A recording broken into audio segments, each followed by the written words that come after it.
बाबरी के मुद्दे ने बंगाल में ममता बनर्जी की राजनीति को भयंकर टेंशन दे दी। बंगाल में चुनाव के बीच बाबरी के लिए ईंट रखना शुरू हो गया है।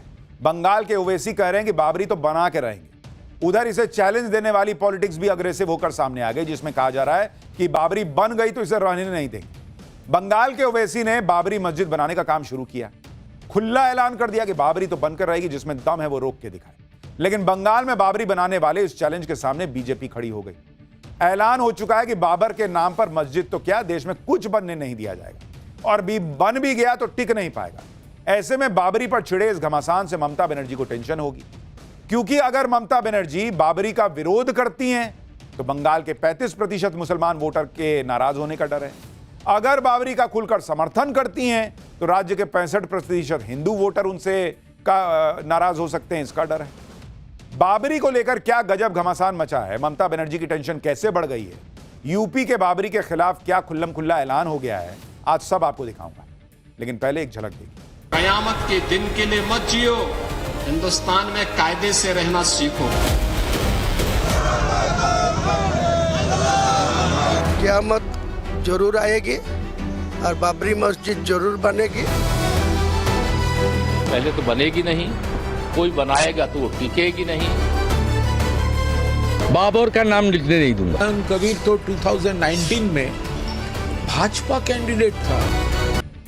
पिछले साल 6 दिसंबर को बंगाल के ओवैसी ने मुर्शिदाबाद में बाबरी मस्जिद बनाने का ऐलान किया। मस्जिद की नींव रखी तो उनके कार्यक्रम में मुसलमानों की भारी भीड़ जुटी। इसी तरह जब कल बाबरी मस्जिद की नींव पर बंगाल के ओवैसी ने मस्जिद की पहली ईंट रखी, तब भी वहां मुसलमानों की भारी भीड़ दी। और बाबरी मस्जिद का मैसेज पूरे बंगाल तक पहुंचाने के लिए अब आज बंगाल के ओवैसी ने बाबरी यात्रा की शुरुआत की, तो भी उनके साथ मुसलमानों की भारी भीड़ नजर आई। जाहिर है ये तस्वीरें ममता बनर्जी को तनाव देने वाली हों, क्योंकि जिस हुमायूं कबीर को ममता बनर्जी ने पार्टी से निकाला, अब वही उनके मुस्लिम वोट बैंक के लिए बड़ी चुनौती बनते जा रहे हैं। बंगाल के जिस मुस्लिम वोट बैंक पर ममता बनर्जी अपना एकाधिकार समझकर बैठी थी, बंगाल के जिस मुस्लिम वोट बैंक के दम पर ममता बनर्जी लगातार 3 बार चुनाव जीत चुकी हैं, बाबरी के नाम पर बंगाल के ओवैसी हुमायूं कबीर के साथ जुट रही मुसलमानों की भारी भीड़ में वो मुस्लिम वोट बैंक खिसकता दिख रहा है। उस पर बंगाल के ओवैसी लगातार ममता बनर्जी को मुस्लिम विरोधी ठहराने में जुटे। आज भी करीब 22 किलोमीटर की बाबरी यात्रा पूरी करने के बाद बंगाल के ओवैसी ने ममता सरकार को निशाने पर लिया। आरोप लगाया कि नादिया से मुर्शिदाबाद तक करीब 265 किलोमीटर की बाबरी यात्रा में भारी भीड़ जुटने के डर से यात्रा के रूट को छोटा करवा दिया गया और पुलिस की तरफ से यात्रा के लिए ऑफिशियल परमिशन नहीं देने का हवाला दिया गया, नहीं लेने का। हाल में बिहार और महाराष्ट्र में हुए चुनाव में जिस तरह अब ओवैसी को, असदुद्दीन ओवैसी को मुसलमानों के भर भर कर वोट मिले, उसको देखते हुए हुमायूं कबीर भी खुद को बंगाल का ओवैसी साबित करने में कोई कसर नहीं छोड़ रहे। आज बाबरी यात्रा से आई तस्वीर भी इसकी गवाही दे रही। हुमायूं कबीर बिल्कुल उसी अंदाज में यात्रा के दौरान बाइक की सवारी करते नजर आए, जैसा असदुद्दीन ओवैसी प्रचार के दौरान बाइक पर बैठकर करते हैं। बंगाल में बाबरी के नाम पर माहौल बना हुआ है, यूपी तक घमासान मचा हुआ है, लेकिन ममता बनर्जी एकदम चुप, कुछ बोल ही नहीं रही। लेकिन बीजेपी चुप नहीं है। अगर बंगाल में यह चुनौती दी जा रही है कि बाबरी तो बना कर रहेंगे, तो बीजेपी चैलेंज दे रही है कि बाबर के नाम पर कुछ नहीं बनने देंगे। सुनिए बीजेपी के बंगाल के नेता क्या कह रहे हैं। देखिए, हिंदू मंदिर बनाएगा, मुसलमान मस्जिद बनाए, इसमें दिक्कत नहीं। बाबर का नाम लिखने नहीं दूंगा। बंगाल का जनता बीजेपी को लाइए। बाबर जो बाहरी था, मुगल था, पठान था, हमारे देश में आया लूटने के लिए। बाबर का नाम बीजेपी लिखने नहीं दूंगा। बीजेपी को अप्रैल में लाइए, बाबर का नाम निशान हटाने का काम आने वाला दिन में भाजपा सरकार बंगाल में करेगा। ये कान खुल के सुन के रखिए। लेकिन बाबरी मस्जिद बना नाम देने के बाद हम लोग बाबरी मस्जिद तोड़ेंगे, ये निश्चित है। दुनिया के कोई ताकत नहीं है कि बाबरी मस्जिद बना के वो रख सके, चाहे वो हुमायूं कबीर हो और चाहे हुमायूं कबीर की सरकार हो। ये तोड़ेंगे ही हम लोग तोड़ेंगे। बीजेपी भी खुला चैलेंज दे रही, कह रही है मस्जिद बनाइए, कोई दिक्कत नहीं, लेकिन बाबर के नाम पर मस्जिद बनने नहीं देंगे, और बाबर के नाम पर मस्जिद बनी तो तोड़ के रख देंगे। हुमायूं कबीर कह रहे हैं कि कौन तोड़ेगा देखते हैं, ये कह रहे हैं तोड़ के रख देंगे, देखो क्या करोगे। मतलब दोनों तरफ से माहौल गरमाया हुआ। बंगाल में बाबरी को लेकर मचे बवाल पर बीजेपी का स्टैंड तो क्लियर है, वो खुलकर बाबरी के विरोध में खड़ी हो गई। लेकिन टीएमसी ऐसी हड़बड़ाई हुई है कि बाबरी को कुछ बोलते नहीं बना तो बंगाल के ओवैसी को बीजेपी का पुतला बताने लग गए। टीएमसी के नेता कुणाल घोष को सुन। ये हुमायूं कबीर तो 2019 में भाजपा कैंडिडेट था। कौन भाजपा? जिस भाजपा ने बोला था एक धक्का और दो, बाबरी मस्जिद तोड़ दो, वो भाजपा का उम्मीदवार था ये हुमायूं कबीर, नरेंद्र मोदी जिंदाबाद बोल के।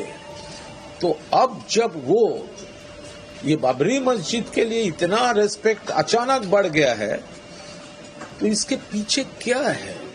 ये क्या भाजपा का कोई पुतला बन गया है? बी टीम, सी टीम, डी टीम। यानी टीएमसी जो है वो हुमायूं कबीर को बीजेपी की बी टीम तो बता रही है, लेकिन बाबरी पर अपना स्टैंड क्लियर नहीं कर रहा। बाबरी पर बंगाल में ही नहीं यूपी में भी कैसे गजब बवाल मचा है वो भी आपको बताऊंगा। इसके पहले इस बवाल का बैकग्राउंड जान लीजिए। बंगाल में मुर्शिदाबाद में बन रही बाबरी मस्जिद का डिजाइन यूपी में अयोध्या के उस बाबरी ढांचे से लेने का दावा किया जा रहा है, जिसकी जगह पर अब भव्य राम मंदिर बनकर तैयार हो चुका है। 6 दिसंबर 1992 को अयोध्या में बाबरी ढांचा ध्वस्त हुआ था और बंगाल के ओवैसी हुमायूं कबीर ने पिछले साल 6 दिसंबर को ही मुर्शिदाबाद में अयोध्या के बाबरी ढांचे की तर्ज पर बाबरी मस्जिद बनाने की नींव रखी, जिस पर कल पहली ईंट रखने के साथ ही मस्जिद के निर्माण का काम शुरू हो गया। बंगाल के ओवैसी ने अगले 2 से 3 सालों में बाबरी मस्जिद बनकर तैयार होने का दावा भी कर दिया। बंगाल में बन रही बाबरी मस्जिद का कनेक्शन अयोध्या के बाबरी ढांचे से जुड़ा है। ऐसे में नई बाबरी पर यूपी का सियासी पारा भी हाई हो चुका है। एक तरफ हिंदू संगठनों ने मुर्शिदाबाद में बाबरी को तोड़ने के लिए बंगाल कूच का ऐलान कर दिया। लखनऊ में बंगाल के ओवैसी हुमायूं कबीर को खुली चुनौती दी जा रही है कि हुमायूं हम आएंगे, बाबरी फिर गिराएंगे। ये देखिए कैसे कैसे पोस्टर छप गए। यूपी के सीएम योगी आदित्यनाथ बाबरी का सपना देखने वालों को कयामत वाला अल्टीमेटम दे ही चुके हैं और फायदे में रहने के लिए कायदे में रहने की बात बता चुके हैं। बाबरी को लेकर योगी आदित्यनाथ के बयान के समर्थन में उनके दोनों डिप्टी सीएम मैदान में आ गए। डिप्टी सीएम केशव प्रसाद मौर्य ने 2 टूक कह दिया कि नई बाबरी बन भी गई तो टिकेगी नहीं, और डिप्टी सीएम ब्रजेश पाठक ने तो बाबर का नाम लेने वालों को कुछ और ही बात याद दिला दी। एक बार दोनों को सुनिए। पहले तो बनेगी नहीं, कोई बनाएगा तो वो टिकेगी नहीं, और यह देश राम भक्तों का है, श्री कृष्ण भगवान के भक्तों का है, शिव भक्तों का है, बाबर के भक्तों का नहीं। मस्जिद बनाने का विरोध नहीं, लेकिन बाबर के नाम पे मस्जिद बनेगी तो उसका विरोध है। धन्यवाद। बाबर का महिमा मंडन करने वालों का उत्तर प्रदेश और देश में कोई स्थान नहीं होना चाहिए, और इसीलिए जब ये आगे पीछे बाबरी मस्जिद की घटना हुई थी तो कार्यसेवकों ने एक बड़ा नारा देने का काम किया था, तेल लगाओ डाबर का, नाम मिटा दो बाबर का। आप सब लोगों ने सुना था। और बाबर का भारतीय राजनीति के इतिहास में लुटेरे की संज्ञा है। यानी बीजेपी का एजेंडा क्लियर है, मस्जिद से कोई बैर नहीं, लेकिन बाबर तेरी खैर, बाबर का नाम नहीं आने देंगे। उधर बाबर के नाम पर ही सब हो रहा है। तो अब क्या मुसलमान सीधा बंगाल के ओवैसी के साथ और हिंदू सीधा बीजेपी के साथ आएगा या नहीं, ये तो वक्त बताएगा।